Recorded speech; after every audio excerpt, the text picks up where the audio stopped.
welcoming my dear students in e-learning classes of St. Michael's Academy. Just before this video, we have discussed about the derivation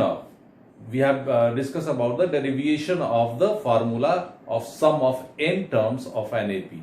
तो मुझे पूरा विश्वास है कि आप उस फार्मूला के डेरिवेशन को सेल्फ प्रैक्टिस द्वारा आप समझ गए होंगे कि उस फार्मूला को कैसे हम लोग फाइंड आउट करते हैं।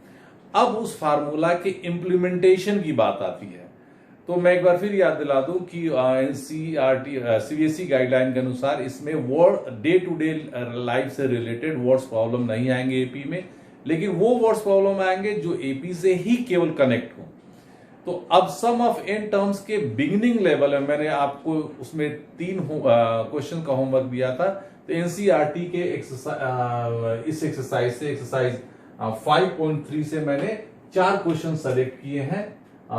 एक्सरसाइज 5.3 से मैंने 4 क्वेश्चन सेलेक्ट किए बच्चों, वो क्वेश्चन मैं डिस्कस करूंगा।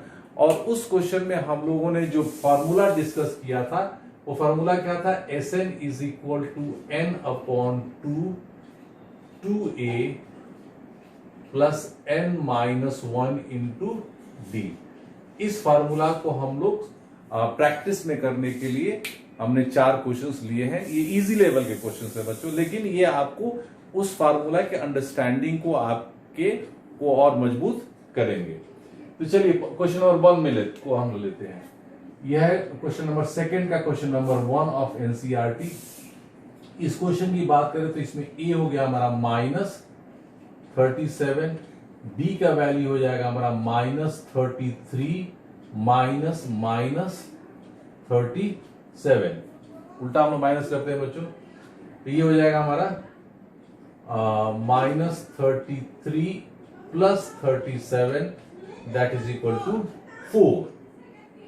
और to 12 terms n is equal to दिया है हमारे पास 12। तो इसमें 3 टर्म है हमारे पास, a का वैल्यू दे दिया, n का वैल्यू दे दिया और b का वैल्यू दे दिया। अब हम फार्मूला लिखेंगे s n is equal to n upon 2a n minus 1 into D. अब n कितना दिया है बच्चों, यहां 12 दिया है, that is equal to 12 upon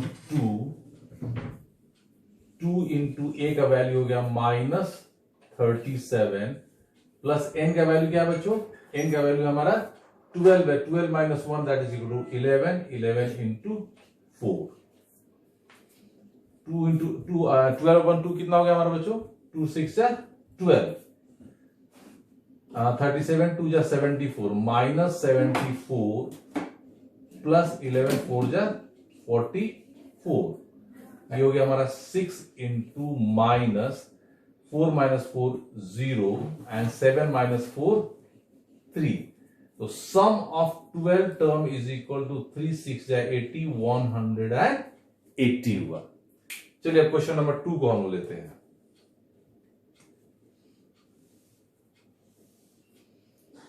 इस क्वेश्चन में हमारा इस क्वेश्चन के 2 भाग है बच्चों। इसमें हमको निकालना है 7 plus 10 whole upon 2 plus 14 plus dash dash up to 84।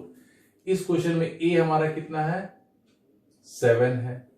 D हम निकालेंगे 10.5, 10 होल 1 अपॉन 2 कितना हुआ, 10.5 हुआ, minus 7 that is equal to 3.5। और इसको अब रेशियो में कन्वर्ट करेंगे तो 7 अपॉन 2 आ जाएगा। और L हमारा कितना है, दैट इज इक्वल टू 84। इस L को हम an से भी रिप्रेजेंट करते हैं। तो हमारे पास क्या नहीं है बच्चों, क्वेश्चन के फर्स्ट पार्ट में हम n का वैल्यू निकालेंगे, यानी कि an is equal to a plus n minus 1 into D. हमारे कितना है, an कितना है बच्चों, 84 है, इज इक्वल टू ए हो गया 7, n का वैल्यू हमको निकालना है और d का वैल्यू हमारे पास है 7 upon 2, which means 84 minus 7 is equal to n minus 1 into 7 upon 2। 84 में से 7 को माइनस करेंगे, 47 माइनस 7 7, ये हो जाएगा 7। अब मल्टीप्लाई करेंगे 2/7, that is equal to n minus 1। ये कट गया हमारा, 7 1 जा 7, 11 2 जा 22 plus 1 is equal to n, which means n is equal to 23। अब क्वेश्चन के सेकेंड पार्ट में, इस क्वेश्चन में हमको क्या निकालना है, सम ऑफ 23 टर्म्स निकालना है। तो S N is equal to n upon 2 into, इसमें हम फर्स्ट फॉर्मूला यूज कर सकते हैं क्योंकि l का वैल्यू हमारे पास दिया गया है बच्चों, a प्लस l। ये हो जाएगा 23 अपॉन 2,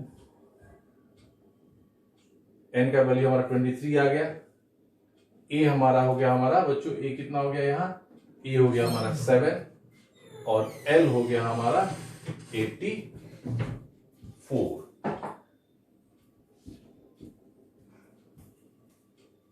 से हाँ हो जाएगा 23 अपॉन 2 इंटू, इसको ऐड करेंगे तो 7 4 11 और 8 और 1 9, तो 23 इंटू 91 अपॉन 2। अब इसका ये वैल्यू आप लोग निकालोगे बच्चों, इसको करके आप डेसिमल में 2 से डिवाइड कर दोगे तो आपका आंसर आ जाएगा। अब चलिए हम आते हैं क्वेश्चन नंबर 3 में। मैंने बताया था क्वेश्चन नंबर 3 में देयर आर 10 क्वेश्चंस। उस 10 क्वेश्चंस में मैं हर एक ऑल्टरनेट क्वेश्चंस आपको सॉल्व करूंगा, इवन नंबर या ऑड नंबर वाला। अगर ऑड नंबर सॉल्व करता हूं तो इवन नंबर आप सॉल्व करोगे, इवन नंबर मैं सॉल्व करूंगा तो ऑड नंबर आप सॉल्व करोगे। इसके बाद भी अगर आपके पास डाउट है तो मैं आपके डाउट को क्लियर करूंगा। बच्चों मैं बोर्ड मिटाने जा रहा हूं क्योंकि मेरे पास बोर्ड में अब स्पेस नहीं है, मुझे 2 क्वेश्चन और आपको एक्सप्लेन करना है। चलिए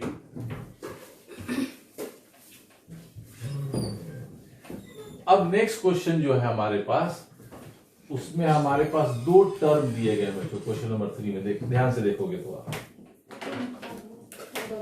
उसमें दिया हुआ है हमारे पास a और d और an दिया हुआ है, तो हम n निकालेंगे। तो ये तो बहुत ही आसान क्वेश्चन हो गया हमारा।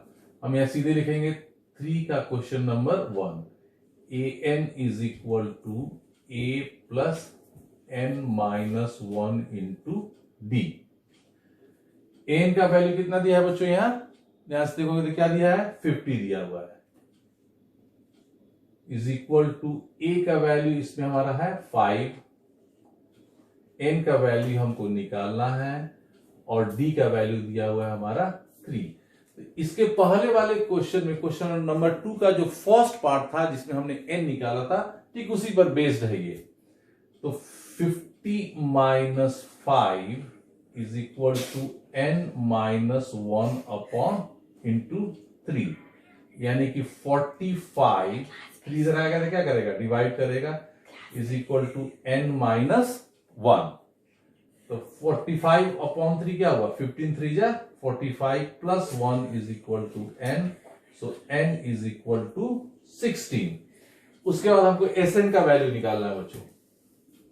तो Sn का वैल्यू हम लिखेंगे Sn is equal to n upon 2, जो फार्मूला हम लोगों ने प्रूव किया था इसके पहले वाले वीडियो में, that is equal to 2a plus n minus 1 into D. अब हम चूंकि n का वैल्यू हमको मिल गया है, n कितना है हमारा 16 अपॉन 2, 2 इंटू a, हमारा a क्या है बच्चों इसमें, यहां ध्यान से देखिए a क्या है हमारा 5 है, प्लस n चूंकि हमारा 16 है तो 16 माइनस 1 15, और d का वैल्यू हमारे पास क्या है 3 है।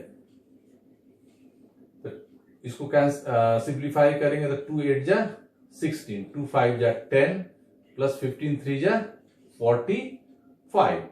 तो 10 और 45 को जोड़ ऐड करेंगे तो कितना आएगा हमारा 55 आएगा। 8 5 जा 40, 4 कैरी, 8 5 जा 40 plus 4 44, 8 5 40, 8 5 40 44। This is your answer. ये आपका क्या हो गया बच्चों, आंसर हो गया। अब आते हैं लास्ट क्वेश्चन में बच्चों, क्वेश्चन नंबर 3 में। इसमें 2 वैल्यू दिया गया है और 2 वैल्यू हमको निकालना है। 2 वैल्यू क्या दिया गया बच्चों, A12 इज इक्वल टू 37। तो A12 मतलब क्या हुआ, A12 is equal to A plus n minus 1 into D is equal to 37। इसमें हमारा n कितना है, हमारा 12 है, 12 माइनस 1, और यहां देखिएगा आपको D का वैल्यू दिया हुआ है। D का वैल्यू कितना दिया हुआ है, हमारा 3 दिया हुआ है, is equal to 37, which means A plus 12 into 1 कितना हुआ हमारा 11, 11 into 3 is equal to 33। So A plus 33, sorry यहां होगा हमारा 37 is equal to 37। So A का वैल्यू क्या निकल गया बच्चों, 37 minus 33, that is equal to 4। अब हमारे पास क्या हो गया, now A is equal to 4, D is equal to 3, और हमको निकालना है S12। सॉरी हमको A निकालना था और S12 निकालना था, और हमको निकालना है S12। तो S12 से हमको n का वैल्यू क्या हो गया, हमारा 12 हो गया। अब इस फार्मूला को हम लिखेंगे, ये फार्मूला हमारा क्या है, Sn is equal to n upon 2 into 2A plus n minus 1 into D। अब n का वैल्यू क्या है बच्चों, 12 है, 12 अपॉन 2, 2 इंटू A का वैल्यू है हमारा 4, प्लस n का वैल्यू क्या है हमारा 12 है, तो 12 है, तो 12 माइनस 1 कितना हो गया हमारा 11, और D का वैल्यू क्या है बच्चों 3 है। अब इसको सॉल्व कर देना हमको, 2 6 जा 12, तो 6 ये हो जाएगा, 2 4 जा 8, 11 3 जा 33, 6 इंटू 8 और 3 11, 3 और 1 4, 6 1 जा 6 एंड 6 4 जा 24। तो हमारा आंसर क्या हो गया कि S12 is equal to 246 and A is equal to 4। ये हमारा हो गया क्वेश्चन नंबर 4 का आंसर इस वीडियो का, जो है थर्ड ऑफ क्वेश्चन नंबर 3। तो अब मैं आपका होमवर्क एक्सटेंड कर रहा हूं एनसीईआरटी एक्सरसाइज 5.3 में से। इसमें टोटल हमारे पास 20 क्वेश्चन है बच्चों। तो मैं 2 भाग में क्वेश्चन दूंगा, आप 4 से लेकर 14 तक 11 क्वेश्चन आपका हो गया होमवर्क। इसमें अगर कोई डाउट है तो आप पूछिए, उसके बाद फिर हम लोग देखेंगे कि जो डे टू डे लाइफ से होगा उसको हम लोग छोड़ देंगे और डायरेक्ट, क्योंकि उसके बाद 15 है डे टू डे लाइफ से, 15 16 17 18 ये सभी डे टू डे लाइफ से, यानी कि आपका जो सिलेबस है वो क्वेश्चन नंबर 14 तक ही है बच्चों। इस साल के बोर्ड एग्जामिनेशन सीबीएसई गाइडलाइन के अनुसार एक्सरसाइज 5.3 में आपको क्वेश्चन नंबर 14 तक ही पढ़ना है, जिसमें डायरेक्ट क्वेश्चंस और word problem those are only related to AP only up to question number 14 of exercise 5.3। उसके बाद आपको वो सब क्वेश्चन नहीं टच करना है इस साल के बोर्ड एग्जामिनेशन के गाइडलाइन के। लेकिन जो बच्चे इंजीनियरिंग का एग्जाम देना चाहते हैं और उसके आगे पढ़ना चाहते हैं उनको तो वो सब क्वेश्चन पढ़ना ही है। इसके अलावा अगर आपके पास और कोई डाउट है तो आप यू आर मोस्ट वेलकम, मैं इसके बाद डाउट क्लासेस आपका लूंगा। ठीक है, till then all the best.